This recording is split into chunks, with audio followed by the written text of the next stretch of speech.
But then you don't have to come up, you don't have to state your name, your address, any of that stuff. It's, I mean, I literally thought this setup would be nice just to literally anyone ask me anything, even on a personal level. These are all the packets, the information packets we've done so far since I've been in office. So, which is a lot, you know, a lot more than normal. That's for Nobody sure. reads them anyway. So, yeah, well, I mean, that's probably true. I'm serious. I might be the only one that's read this thing. Yeah. Which is a beast. I mean, it's a lot. And like the minutes, I mean, the meeting minutes, you know, a lot of those I've skimmed, you know, myself, just like, oh, this seems pretty good. So don't read through it with a fine-tooth comb myself, but that would have some to reference to if anyone needs it. But yeah, what do you guys want to know about the township, about me, anything at all? When are we gonna meet the zoning guy? I figured the last two meetings he'd get up and introduce himself and, you know, tell us a little bit about him, and I haven't, he's working now, isn't he? Yeah, Yeah. yeah, Steve's here. How come we haven't been introduced to him at the meetings? Like in a meeting? Yeah. Oh, I didn't plan on introducing the employees in the meeting. Well, then how are we supposed to know who this guy is? We just gotta come in ourselves and. You can come in any day and meet him, yeah. Well, yeah. But, Well, yeah, you walk in and say, well, I mean, you know. I've been to all the meetings, but I have never done the who you were. Actually, we've been here, but he wasn't here, so we have been in here, but he wasn't here at the moment, so. Sure, yeah. Yeah, I mean, he's usually here. We're just used to, if there's a new Friday. person on the board, new whatever, that they, you know, usually let us know, hey, this is who I am, and. Yeah, because he does come to the meetings, so, I mean, Steve, Lorraine normally sat up here at the Well, table. yeah, but we already knew Lorraine, we've all known Lorraine a long time, Right, you know, so that wasn't, I mean, most people know Lorraine. right. So. Yeah, and he usually just kind of hangs out. I mean, the last meeting he just sat in the audience, so there was nothing specific for him to address.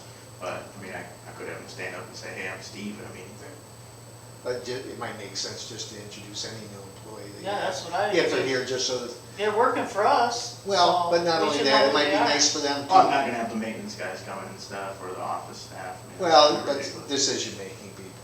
But, I mean, you can come meet them, like they work. And, Well, but you wouldn't come meet as zoning administrator unless you were coming to apply for something. I think they're just saying, Yeah. we're here at a meeting, and if you'd appointed them. Yeah, on, you then Been that's- here. Yeah, we know all you guys' names, well, why can't we know his? Yeah, well, I mean, you know, his name is Steve. right. All right. But my name's Steve, and I'm not the zoning guy. But yeah, I mean, I can have him stand up. I can have him prepare a presentation. Actually, I will at some point. Well, he doesn't need to prepare anything specific. Well, at some point, he'll give a 20-minute presentation. I don't know if it'll be at a regular board Why? meeting though, or Why a do we planning need a commission. 20-minute? You think it should be somewhere in between there? Well, So the 20-minute presentation will be because I went through the citizen planner program through Michigan State University on zoning, and I'm going to have him go through that as well. The next step is the master citizen planner program, and part of that you give a presentation. At the next zoning board of appeals meeting, I'm giving a 20-minute presentation on the enforcement Yeah, but process. that's just at a zoning meeting, that makes sense, but, The zoning board At of the appeals regular- meeting is kind of controversial about me going there, actually. oh, well, But well, yeah, I mean, I'm just saying for him to be here at a regular board meeting, you know, the regular township meeting, just to introduce himself, but, you know, as far as if he wants to give a presentation to the planning commission or the zoning, that's his deal, but we don't need to sit through 20 minutes of that. I might bring it to a regular board meeting. It depends on specifically what he's presenting on, if I think it would be useful. I would think that if you had new trustees, it might be useful for them also, if they've never gone to a zoning class, to have an understanding as to what zoning does. Right. Well, it'd have to be on something specific, kind of not, most likely not just an overview. It has to be some sort of project-based. Like I'm doing the enforcement thing. So Michigan State seems pretty flexible on it. And then the next step is the full zoning administrator certification, which I'll probably go through myself, and then obviously we'll have him go through as well. Okay, moving on to Mr. Hobby's situation. Yeah, hobby. What's up with that? So the hobby thing is obviously going to be an ongoing disaster, most likely as long as he wants to stay here. they're pretty close to getting their paperwork in, which Lorraine, of course, we left, put it on my calendar as a Wednesday for having the residential building permit. And it looks like they've got everything that they need in for zoning. Steve is still waiting for one call back from the health department about the well permit. But if they do have that, then they've got everything for zoning, and that's approved. And then it goes to building, and I know that Ann's been in talking to Troy about the building permit.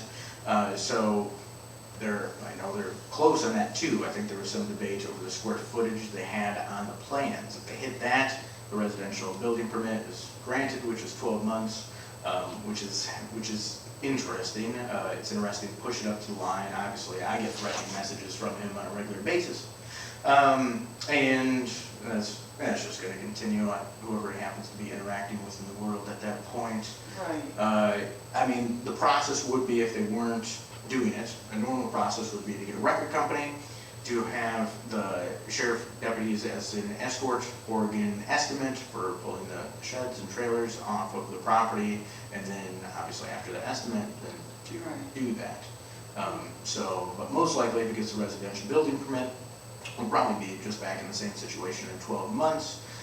Unless, and this is probably the ideal outcome, he were to decide to sell and to move to somewhere else, ideally without zoning. Yeah, well, has anybody kind of, maybe recommended to him that being that prices are so high, he might be better off to sell it? Yeah, a bunch of people. Move to a different township. Yes. Yeah, people have recommended that. I know that's been a discussion between him and his girlfriend, so. Yeah. But does he still have the horses there? As far as I know, Yeah. I don't particularly know. I haven't heard about them escaping recently. Obviously, they've done that a bunch. Yeah. Well, just, I know when you guys came in, it was it turned into, I don't know, just a very controversial issue that a lot of people weren't aware of, and I know a lot of things got blamed on the previous board and this and that, and I think everybody's found out that maybe, there was a lot more to this story than what you guys were all aware of, but. Oh, it was now a mess. I mean, it's going to be a mess forever. There's no easy solution for it. Well, that's there for sure. is, so just let him do what he wants. Oh, sure, yeah, something like anarchy, libertarian, like super extreme libertarianism. Well, there's a lot of people right now that think that that's that's their right and their freedoms to do as they please, so. Well, and what you end up with is you normally end up with huge swings. I know that. Yeah, well, you normally end up with huge swings. I mean, the best example, what of our modern political system comes out of is 1600s England, and you see it there, their civil war, the War of the Three Kingdoms, and it's under Charles I, so obviously he lost his head, and Charles II ended up in charge after Cromwell, but you get these huge swings, and so normally like an anarchy type of system doesn't last for very long because some sort of order is implemented, and normally it's more totalitarian after that. So not a great way to go, to try to adjust the laws from inside of the laws in a reasonable direction, a reasonable compromise, which is what the laws are, a compromise throughout society, is the best way to go. But difficult, of course. Oh, yeah, just unfortunately, right now, a lot of people think that there should not be any rules or any government or any laws, that people should just be able to do what they want, so. Yeah, that's part of the balance of you can have too much order, too much structure, too much government, and then you can have too little. And then that changes every 4 years, so. Beat the government, yeah. And actually China, that was the big thing. Mr. Xi, when he had their Congress, he elected him president for life. He did a comparison versus the United States, mostly through their news media. It's very interesting to watch the whole thing play out. I was able to predict the outcome a long ways out. Some people in China were amazed by that.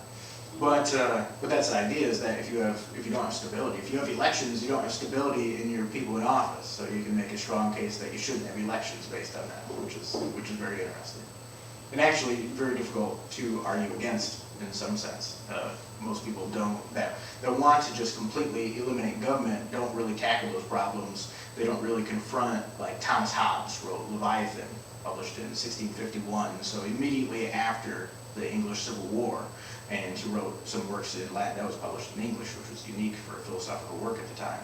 But he wrote some things in Latin before the English Civil War as well, and you notice even the Founding Fathers didn't address Hobbes specifically, because he's very difficult to address. They addressed some other ones, and they were inspired by people that addressed other ones, particularly Patriarcha by Fillmore, I think, was addressed by Algernon Sidney, one of the most influential writers of the Founding Fathers. But no one, as far as I can tell, that really addressed Hobbes directly. His conclusions, which I don't like his conclusions come out to you should have an all-powerful monarchy in a state-mandated religion, right? Those are the conclusions that Hobbes comes out to, which I think is wrong. I don't think that works out very well. But leading there, it's difficult to refute him on certain points, on many points. It's very difficult to find where he's technically wrong. I'll probably write something on it eventually. Do you have anything to say?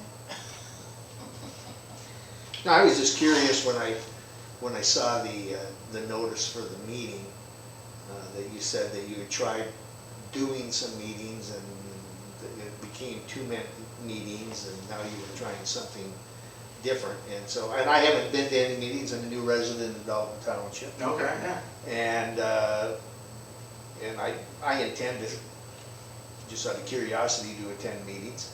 But I didn't know, kind of when I read it, I got the feeling that perhaps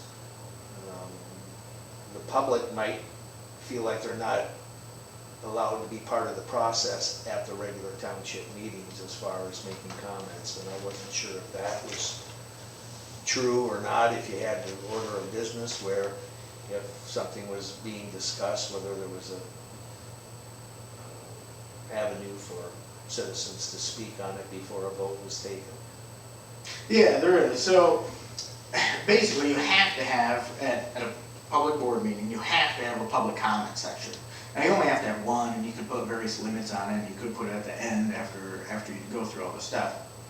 What we've had is I tried to use loose meetings, run loose meetings, especially at first, which means people would have to restrain themselves, which people can't do, right? I mean, to a large part, we see that in all societies at all times, but we're seeing that a lot in our society is a type of mental unhealthiness that is not working out very well and won't in the future, and I wouldn't expect it to get better.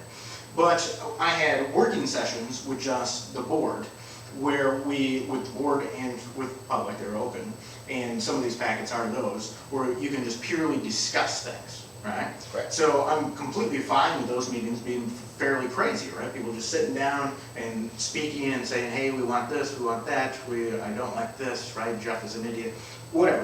All that stuff is completely fine. But then we have business meetings where we're trying to go through and decide things, and we have to vote on things, and decisions are being made. And so I think the structure for those should be a little different, in that those should be a little more orderly. You should follow the generally accepted rules, something like Robert's rules, right? That are guidelines. Obviously, they're not like state laws, quite different, which we've had a decent amount of confusion in these last 9 months. Like a 3-minute rule? Yeah. Yeah, which, you had board members that called it a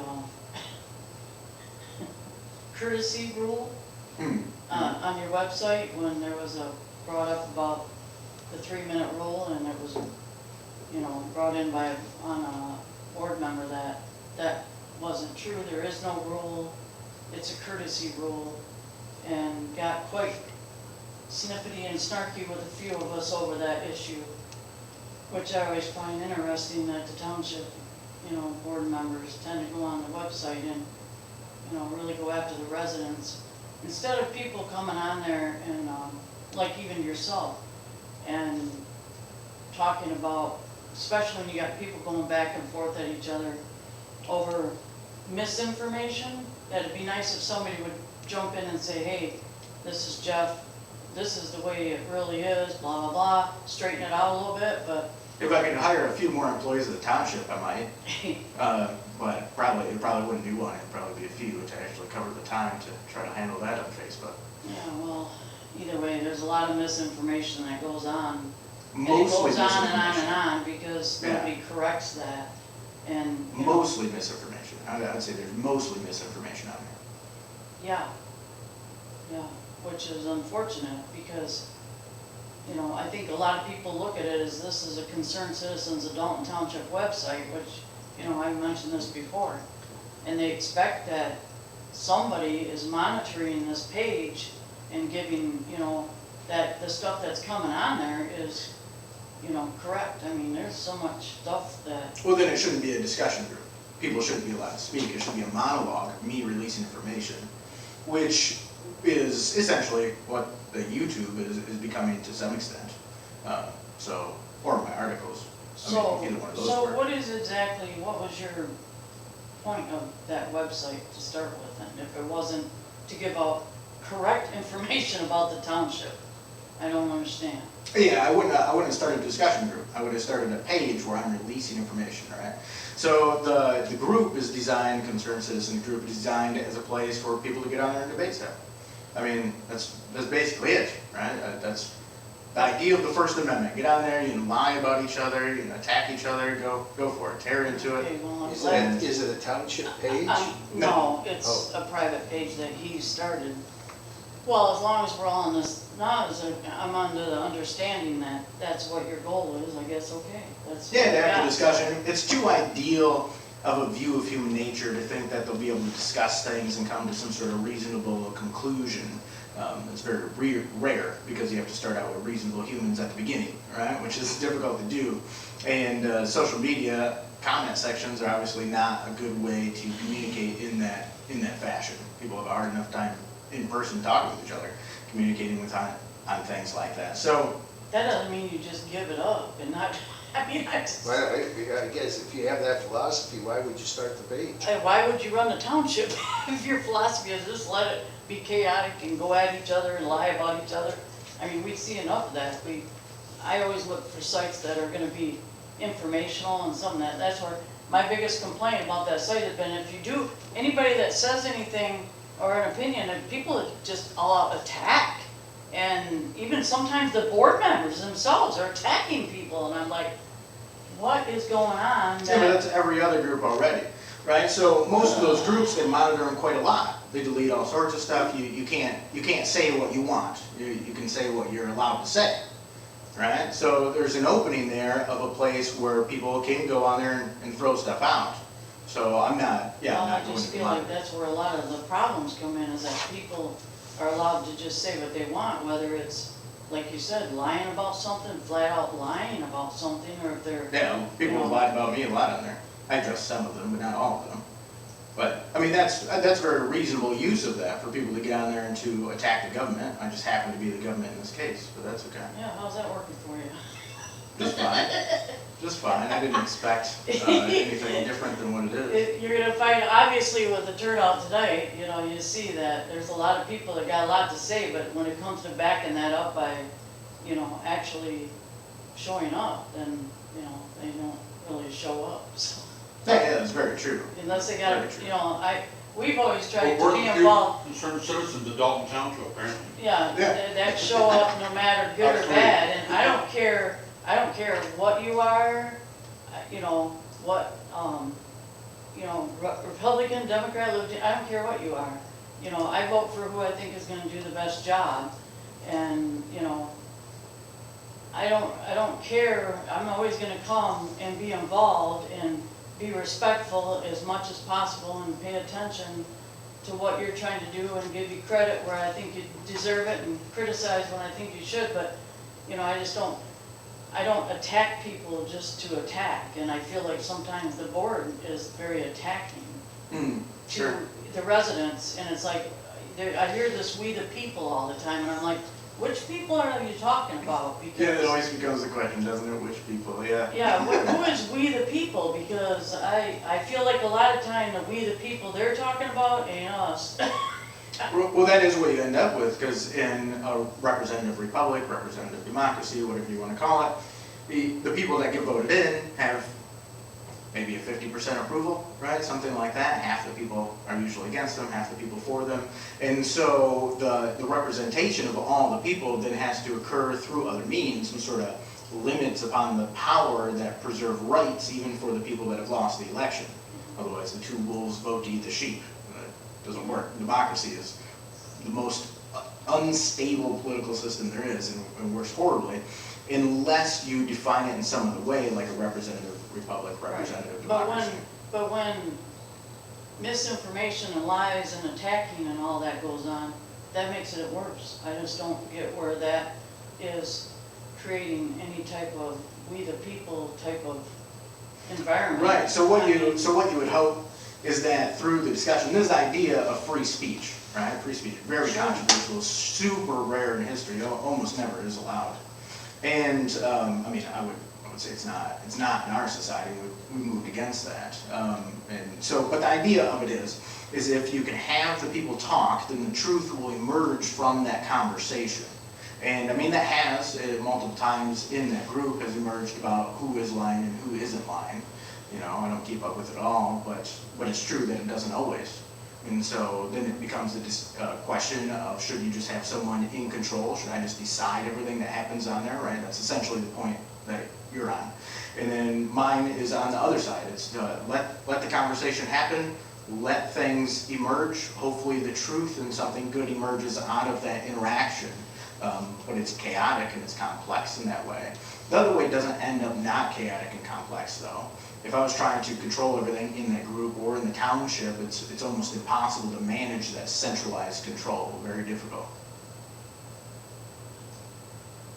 And you have to become more and more restricting, to the point that the discussion group shouldn't be a discussion group, it should be a monologue where I just release information, which is it's just a different concept.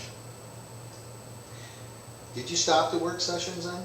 Yeah, so I'll hit on two things here. So the work sessions I stopped, we ended up having technically 5 meetings in 1 month. We've had 1 meeting over 3 hours. We had 1 information packet that was 230 pages, right? So we've hit super high numbers. An average for a township this size might be 20, 30 pages, something like that.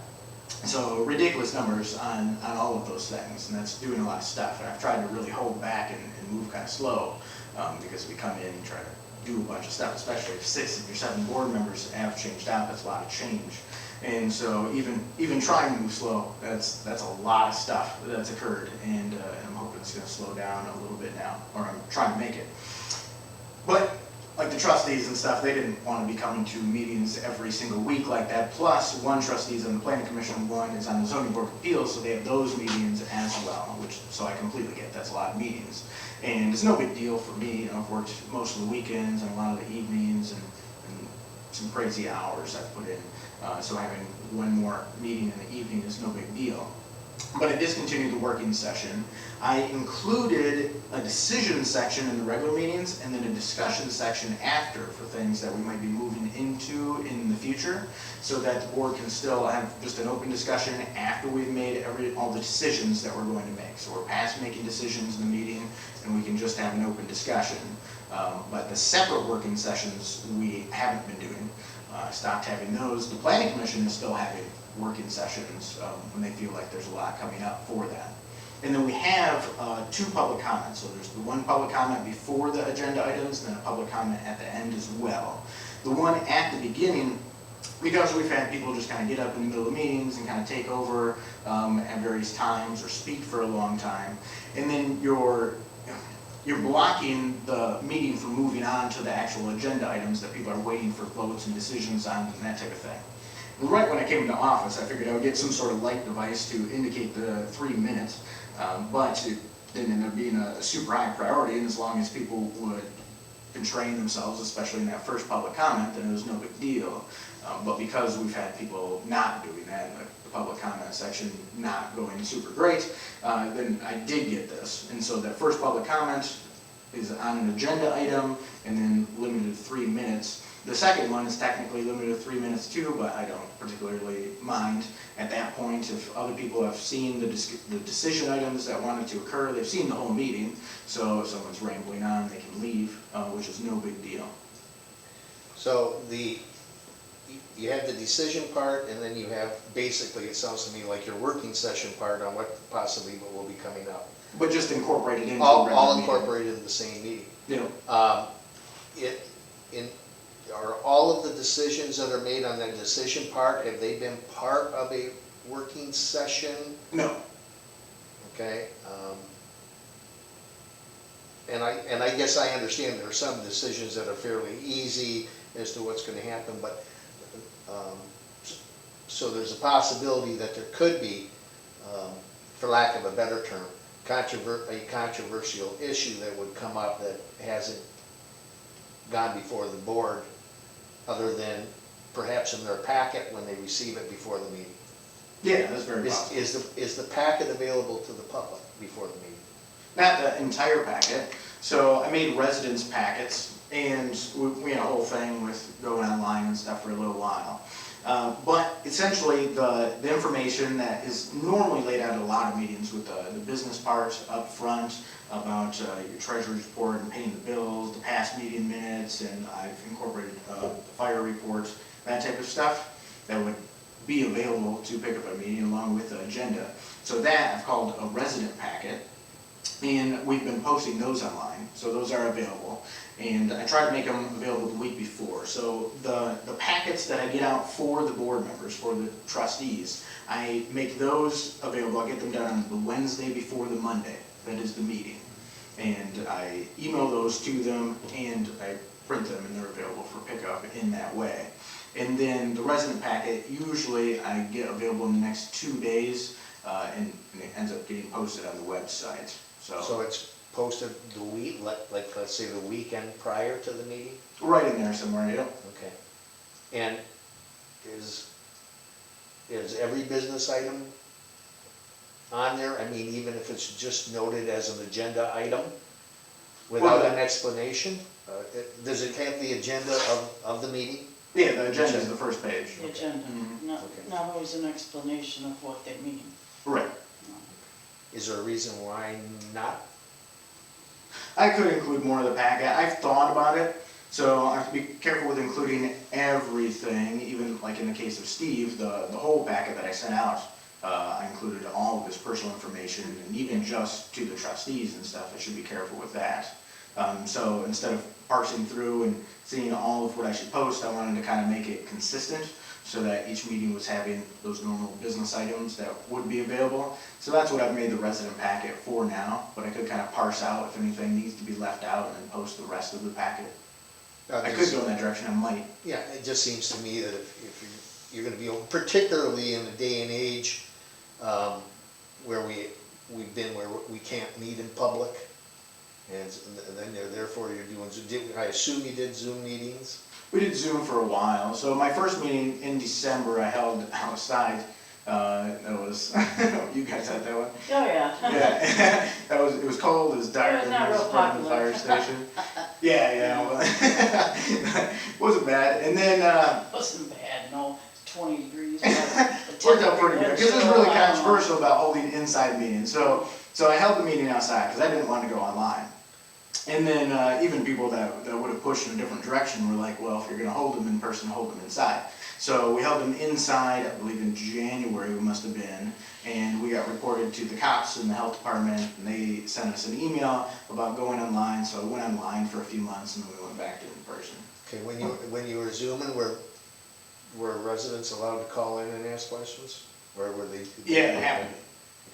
Otherwise you're illegal. I just wondered, well, in today's world, there will be forms of government, local governments, not saying that, apparently and thankfully not here, that they would just hold it and televise it.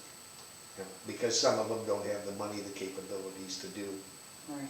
Some. Yeah, it's difficult and weird. It's just like running hybrids. We can't really run hybrids because they're controversial for voting on various things in various ways anyways. There were special rules set up by the governor at that time, which have now expired, and the Congress kind of fought them. It's a highly controversial thing. Trying to stay legal in the modern environment is almost impossible. Maybe it is impossible. And so It's definitely weird, but if you're running like a Zoom meeting where people can participate online, or you can't have anyone in person, they have to have a way to participate, so they should be able to participate online. I know some very rural places never went online because of that, and then you're just taking the risk of the governor trying to come after you, that type of stuff. Which is not a bad risk. Did Township get any federal money like I'm seeing on M Live that some of the cities have got? Yeah, so the ARP fund is American Rescue Plan fund is coming. We haven't received that money yet. We filled out the information for it, Laura the clerk filled out the information for it. And so it's supposed to be coming to us in 2 parts. There's a bunch of rules around spending it. Have any decisions been made on how it's gonna be spent? No decisions have been made on how it's going to be spent. So it has to be allocated by sometime in 2024, and then those projects have to be completed by 2026. What you can and cannot do is still controversial, and probably remain controversial through 2026 is what I'm guessing. But there is information about using it for like broadband, which might be useful. It's definitely usable for water and sewer, but we don't plan on expanding water and sewer based on that money. You can't use it for roads. You can use it for increasing your pay for some employees. That's pretty easy to do. It almost seems pushed a little bit in that direction. By who? By the way it is, by the way it's made. Oh, by, Because that would be one of the easiest things to do. But the broadband one seems to me like it might be the biggest useful way of using it, and I reached out to something like 15 companies, and including the ones we have franchise agreements with, Comcast and Charter, and basically no one's interested except for one, so which we wouldn't need more than one. So they're looking into what it might take to expand, because there might be areas in Dome that are economically beneficial for them anyways, but then there's the areas with less people where it wouldn't be beneficial economically for them, and that money might bridge that gap to flesh that out. the contracts that you have with Charter and Comcast are because certain areas of the township are in Charter's franchise area and the others are in Comcast? Correct. But they can't be exclusive deals, because that would be illegal, according to state law. But they don't try to cross each other's lines. Yeah, the utility companies are interesting. For instance, when they fill out their information and put it in the FCC, they expand their area. So Dalton is something approaching right around 100% covered by decent internet, according to the FCC. And yeah, I get calls and complaints that it is not. So yeah, utility companies are interesting to deal with on all levels. I don't have any more luck with them than anyone else, basically. It's kind of like people calling me about the roads. It's not, it can pass through me, but it doesn't have a bunch of impact, that's for sure. The, what are the thoughts then on the water and sewer? You said none of the money to go towards that, and I just read an article about, in the state of Michigan, that they're concerned about the septic systems and how they're, affecting the Eagle water systems. And so I'm wondering what the thoughts are as far as not at least. Yeah, Dalton is going to have a real problem there, and does to a certain extent. In 2006, a lot of issues were made. So in 2006, up Whitehall Road, there was a $2.35 million sewer project done, and that ran past the business park, and which had been empty for a couple of decades, and that's a whole big deal. Broke a contract with the city of Muskegon that we had for that, and talked to the county, and now we have businesses moving in there. So that has been empty for 20 years, but it won't be in another year. And then Michigan Adventures is what it was ran up to, and they didn't connect right away. And then it bankrupted a trailer park and bankrupted some other businesses along Whitehall Road at that time. The township wasn't in good enough financial shape to sign for that bond by itself, so the county backed it up anyways, and it turns out that whoever said that the township shouldn't sign for that bond was correct, because we can't afford it, we can't pay for it. In 2016, the township settled with Michigan Adventures for $400,000, so it was a decade later. They settled for $400,000, which was way less money than was originally planned for Michigan Adventures. And obviously the trailer park going broke, the township still owns that land. which should have paid a lot of money by this point and has not, and some of the other businesses going broke also hurt. So in 2016, basically the sewer fund was going to go upside down. The township got $400,000 in settlement from Michigan Adventures, $300,000 in reimbursements from the county for flow meters. That $700,000 floats the sewer fund account till something like 9 months from now, right in there somewhere. It's right about a year after I got in that it was going to go upside down. And so working a sewer rate study done on that, and I just cut a deal with the county about land sales because the township owns a weirdly large amount of property for a township, and that has a whole huge history. But hopefully that money can be put towards that as well. So, you know, it's significantly longer than a decade later. What is that? Oh. Something like 15, 16 years, whatever it is. After that project was done, we might be in decent financial shape on it. So projecting that out for doing it anywhere else pushed the township in super bad financial shape.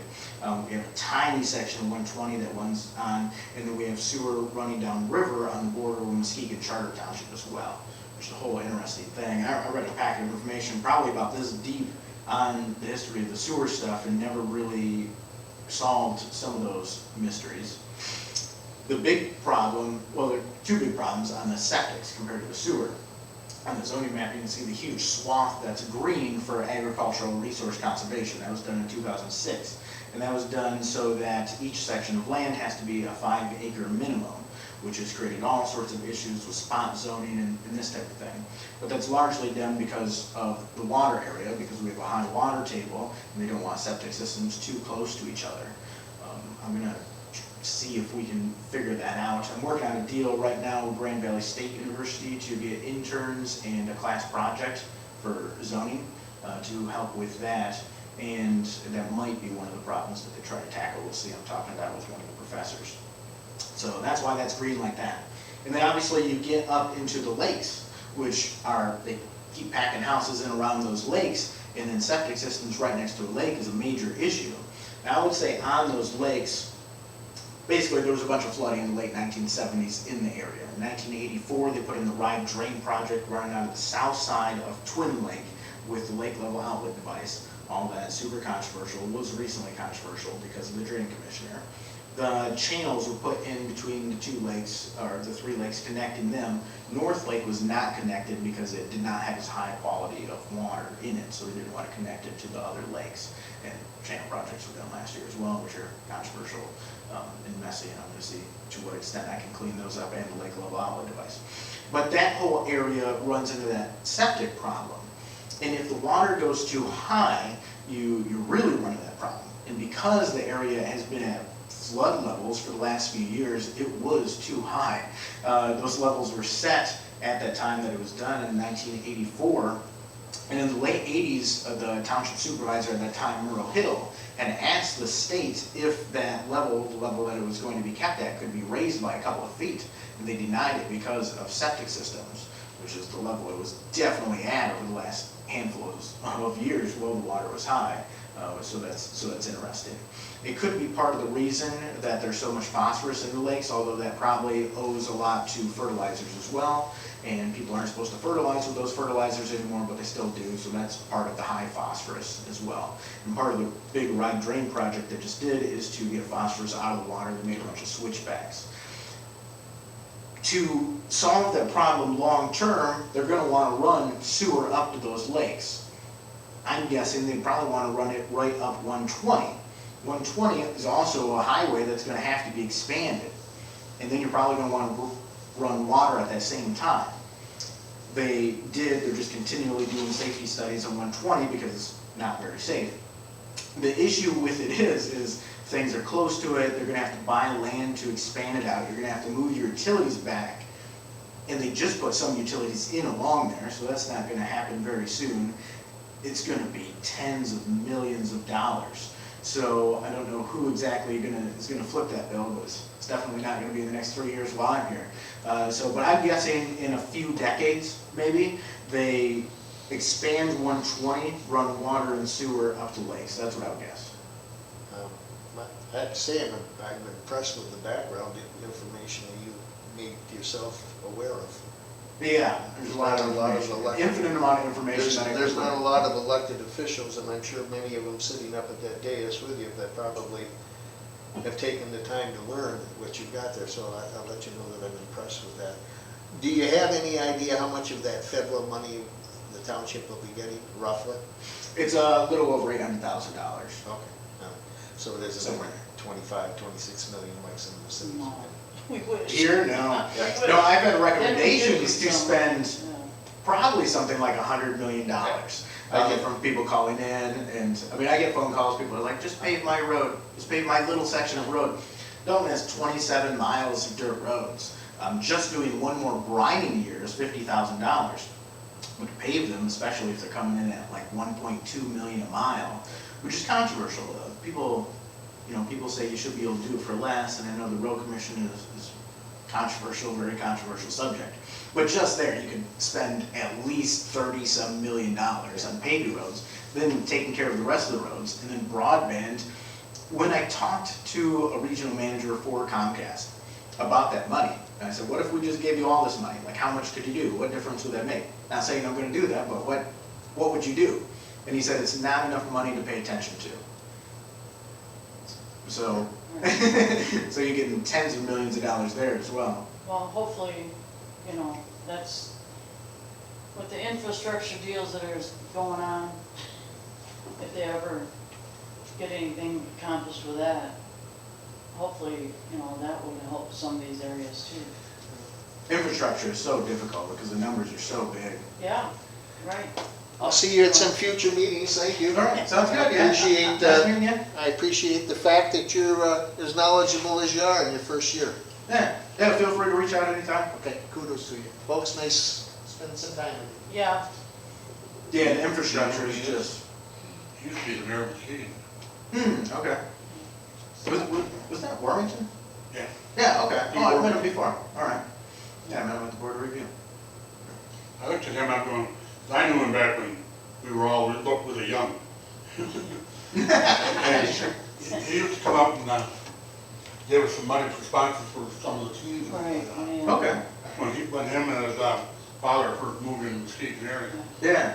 because they had one of the breweries, I guess, moved over here from Grand Rapids. Okay. And then he brought the Marine Tap Room, plus he also ran for mayor of City of Muskegon. Okay, yeah. Yeah, it's amazing how you evolve over life, all the different things you go through. Right. Now he's here, I have a question to ask. Yeah. The one meeting we had over and we were here over, I think you guys had a meeting over Rhea and Harold Slider, and you can't have any of us go outside. And we were on the information, you guys were gonna give us information about the meeting, and we never got any information. I'm just curious what was involved in you guys' decisions. Well, so there wasn't a decision. So I put a thing on the agenda if a decision was made in the closed session for the board to make a motion on things. But the board decided not to. So, yeah, so it's a little odd. Yeah, well, we were still all standing outside, we're going, a lot of people stayed just so they could hear what you guys' decision was. Yeah. And we come back in and there was no decision. And the board decided not to make a decision. Yeah, if it was gonna go in that direction, I would have just probably not held it. People said to hold it at the end, but it'd be really weird if the board made a controversial decision at the end of a meeting when no one was here at that point. So that's why I held it at the beginning, but the board decided not to make a decision. Well, if you're just, people told you that you didn't make a decision, us that came back in was like, okay, well, we understand it, that's probably a private thing that doesn't need to be discussed with us, but we didn't even get that, so. Sure. So we all left wondering. Yeah, it was odd. It was odd. I was surprised. I've been surprised many times. Yeah, anyway. Well, Let's see. Oh, well, before I wrote down these two little things. Comment was my note to myself when he was asking about the comments. And then corruption. Because you were talking about feedback mechanisms. And that is huge. So there's a few different things. There's self-selection bias, right? Which is this huge player in the idea of corruption because only certain people go after it, right? You've self-selected to be here. I've self-selected to have this. I self-selected to run for office. And so you can't have someone in a position that they haven't selected themselves for, which is a very interesting problem in these types of fields. So that's one major portion of it. The other major portion are the feedback mechanisms, which is why I've tried some of this different stuff to work on some of the feedback. And the feedback mechanisms are really distorted. You have a very small number of people. Most of the people that are satisfied don't contact the government. They wouldn't call in and be like, hey, I think you're doing a good job, right? I never get that call. That doesn't occur. Every now and then I'll be passing someone in the store and they'll be like, hey, like what you're doing, and that'll be about it. But otherwise you don't get good feedback on that side.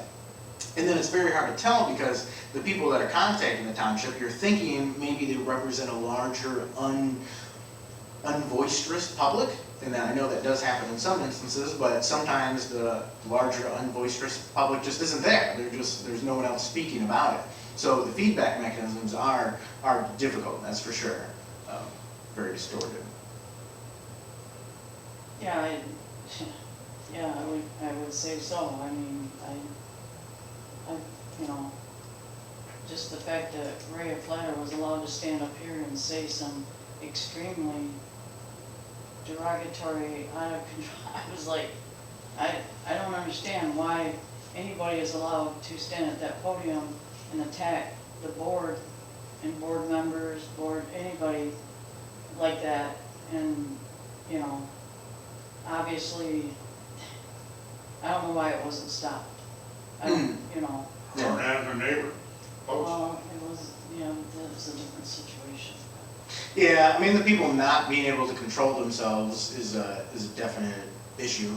Right. You know, that's why I had to finally get my time thing, which I wanted to get rid of. That's when, you know, we talked about the 3-minute rule, and we were informed that there's no such thing, that it's a courtesy suggestion. It's in the Open Meetings Act, a public board can limit the Yeah. public comment. Well, I mean, it isn't like we have nothing better to do but to come to board meetings. I mean, we're involved in a lot of different things. Right. And I've never seen people act towards each other the way what has went on in here, ever. And, you know, I mean, there's a lot of people that would like to really let people have it, but, you know, that's not productive, and that's not, you know, Yeah, it's not that useful. So usually you No, get and mostly something like I you're mentally unstable people partly, do it. yeah, well, either way, but I just don't know why. I mean, we've had in previous years, we've had different people that would come here in meetings and weren't even from this township, but would come in here just to create chaos and would be blatantly attacking and saying stuff that was so far in, you know, they've had to purposefully, you know, not allow them in anymore. So I don't understand why this board doesn't feel like they have that right to do that at some point, where if someone's creating such a problem that you can't conduct your business in a reasonable way, why they're allowed to continue to come in and, you know. Yeah, you can create a censure and ban people from the building and various stuff like that. Yeah. And you have to allow them for certain things, especially if they live inside the township, of course, but Well, they're gonna be controversial. Usually that little people- hammer can also help control it. Yeah, well, Yeah, the gavel. yeah. Yeah, you can. Yeah. They don't control themselves. That is enough, you know, and you have to do it a that's couple not- times, go, Well, and I just don't like seeing people, you know, viciously attacked for, just because. Yeah, well, and a lot of times, so in that, right, in a lot of those cases, the people are looking for the fight. They want the fight, otherwise they wouldn't be doing that, especially things that are untrue, right? They wouldn't be attacking people with things that are Yeah, untrue, and I didn't feel like unless they're anybody. looking for the fight. Yeah, exactly, but obviously, you know, but that still doesn't make it okay, because, you know, so much damage gets done when people are allowed to spew out all that, and then nobody up there said, you know, none of that was true, that's fabricated, whatever. You know, they just allowed that to be out there, and of course, once it's out there, you know, you have your certain amount of people who are gonna believe that stuff, so. Yeah, which is something you gotta take on in the political role, in the political realm. It has to be. I mean, that's what the First Amendment is made for, is political Right. speech. You know, I mean, Adams and Jefferson were vicious against each other when they were running. And it's just, it's necessary, and so, I mean, even, Jefferson has a real interesting history. yeah, well, all those guys do, they wouldn't, Yeah. right, they're not boring people, Yeah, they they did don't some- teach that in the schools. They don't teach much in the school, No, that much they don't useful, teach they do, the- they teach a lot, but Not the truth. not good things. And, no, and there's not a big incentive to, right, and, I mean, governments. I don't know, the kids would probably appreciate it and think it was much more interesting to sit through Yeah, than but- what they learned. And no one does things in schools because the kids appreciate it. That's not, that's not a big motivation for anybody. You know, I mean, the people that you would want running things and doing things, that would be a motivation for, but they usually don't end up in charge. And, but I mean, there's a reason that all the governments always control the schools. It's very important for them to do that, to try to control that. And it's super interesting. They do not teach a lot of things that would be super interesting for learners in history to learn, I'm sure. I know. You know, I know I wasn't. I mean, all the unusual things from history that I know, I've learned a lot from books. You can literally learn from documentaries, all these super unique, complex things. So, like, history is so complex, and in school, a lot of times they usually really simplify it. You know, I mean, the Civil War, the way they teach it in schools, this very simplified thing, which is just not reality. The election of 1800, Jefferson called it the Second American Revolution. It was a crazy election, you know, I mean, coming out of that, you have eventually Burr kills Hamilton a few years later after the election for governor, and tries to take over the United States with his own private army, and then essentially gets excommunicated and comes back after the War of 1812, and all these crazy details and this complexity. So, I mean, the world is a mess now. The world is a mess now, and it seems like every generation thinks that their time is a mess, or more of a mess than history. And if they would actually teach history, everyone would know that, no, all of history is a huge mess. Exactly. And this is supposed to be the most civilized country in the world. Yeah, this country is very civilized, even now. You know, even now, I mean, our violence rates are very low, even with the way the media portrays the violence is out there a lot, and even with, because I think violence rates are increasing now, even with the increasing rates, it's still a very peaceful society and culture overall. But I think it's a society and culture that doesn't know what it is, so it doesn't really have an identity anymore, which is part of why it's ripping itself apart. There's a concept called the Overton window, and that's on the left-right scale. I don't like the left-to-right political scale, but we use it nevertheless. It comes from the French Revolution, from which side of the aisle they sat on when they were doing political stuff. So it's way overly simplified, but nevertheless. The idea is that there's a window of where the society is. And so if you have that entire left and right spectrum, the window is only a piece of that. And what we have is, I think, and I haven't heard this proposed anywhere else, but a splitting of the Overton window. And I really want to write an article on it. I haven't written very much. I've written hundreds of articles in the last few years. I've written like 5 since being in office or something. I haven't found the time to write, but I definitely want to. But you have some people in one political camp that have slid their Overton window all the way to the left, and the other that slid it all the way to the right. And so that they're not even able to communicate. Psychologically, they're not able to communicate. When they say something, the other side doesn't understand what they're saying. They hear something different. And so they're not able to talk. And then discussion is, I think you're seeing it in that group, in like the Concerned Citizens group. I think you're seeing the same thing there. I think all the way from the Village of Lakewood Club, through the township, the county, the state, the federal government, even internationally, I think you're seeing the same thing occurring, which is a society kind of shredding itself apart into these two camps that can't communicate, or more camps than that, obviously, but in a simplified form, these two camps that can't even have the discussion, which is interesting to watch. You know, it's happened a bunch of times in history. You usually end up with a civil war out of it. Yeah, I think it's No, pretty, that's one thing. I think it's pretty The sad. violent part, that's what you'll end up with. Yeah, I It's a think it's civil pretty war. sad. All societies eventually end up with a civil war because Yes, I know. they end up splitting. So, I mean, the American Well, Revolution this was a country's civil already had war. one already. I would suggest that it's had at least 2. So, because it's had the Civil War, and then the American Revolutionary War was a civil war. It was Britain fighting Britain. Out of that, you get the United States, so we call it a revolution instead of a civil war. In the Civil War, the South lost, otherwise they would call it like the Confederacy Revolution, something like that. But they lost, so we just call it a civil war. Well, anyway, you ready to go? Yeah. It's the way it is. Too much money in politics. It's impossible to divorce money and politics. There's actually a great book written in 1850, it's about 55 pages long in my English version, by Frederick Bastiat. It's part of the French Liberal School of Economics, my favorite school, although I leave out Molinari because he's technically Belgian, and I don't like his stuff. But Frederick Bastiat, Jean-Baptiste Say, and Antoine Louis Claude Destutt de Tracy, who was the favorite economist of Thomas Jefferson. And Thomas Jefferson actually translated from the French to the English his book on political economics. But Bastiat wrote the law, and it's exactly about that, about the merging of political power and economic interest, which naturally occurs in every society. And I think it's the best book for laying that out. So Same thing 1850s. happens to sports. Yeah, sports, yeah. Oh, well. Sports has that problem as well. Yep, Cool. exactly. Well, I appreciate you guys coming. So I don't know if I'll do Okay. these in the future because I don't know if they'll be popular or not. But Well, just an like- idea I'm playing with to see if we can get some engagement. Depends on how much controversy is going on in the minute. It does. Yeah. So I appreciate the time. Have a good night. Yep, you too.